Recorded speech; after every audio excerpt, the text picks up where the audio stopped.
शेर और चूहे की कहानी। जंगल का राजा शेर खा पीकर आराम से एक पेड़ के छांव में सो रहा था।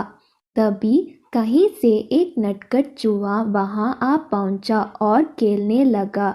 खेलते खेलते वह शेर के ऊपर चढ़ गया।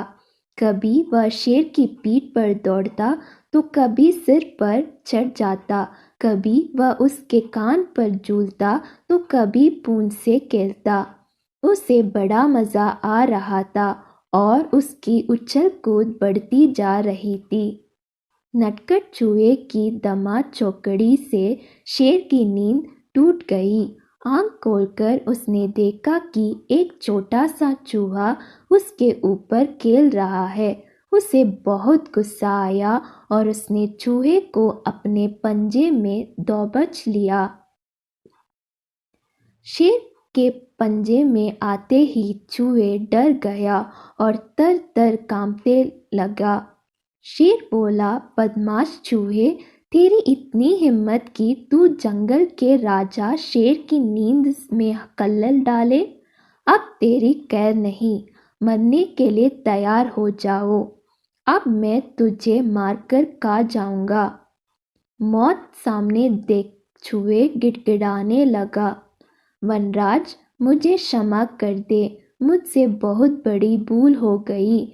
मुझ जैसे छोटे से प्राणी को खाकर आपका क्या मिलेगा? आपका पेट तो भर नहीं पाएगा।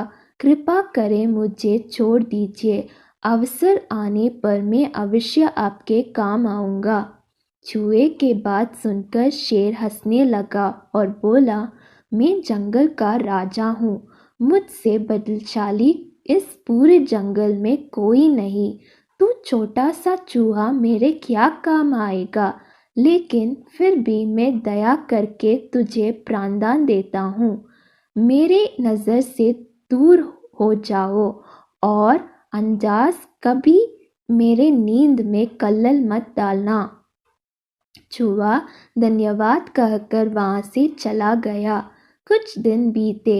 एक दिन शेर जंगल में शिकार के लिए घूम रहा था कि वहां शिकारी द्वारा बिछाई जाल में फंस गया।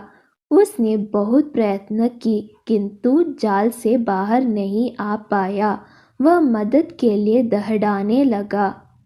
शेर की दहाड़ वहां से गूंज कर रही और एक चूहे के कानों में पड़ी। यह वही चूहा था जिसे शेर ने दया कर प्राणदान दिया था। चूहे दहाड़ की दिशा में गया तो शेर को जंगल में फंसा हुआ पाया। उसने फौरन अपने दांतों से जाल काट दिया। शेर आज़ाद हो गया। उसने चूहे को धन्यवाद दिया तो चूहे बोला, वनराज, आप शायद मुझे भूल गए हैं। मैं वही चूहा हूँ जिसे आपने प्राणदान दिया था। मैंने आपको कहा था कि किसी दिन मैं अवश्य आपके काम आऊँगा। देखिए, आज मैं आपके काम आ ही गया।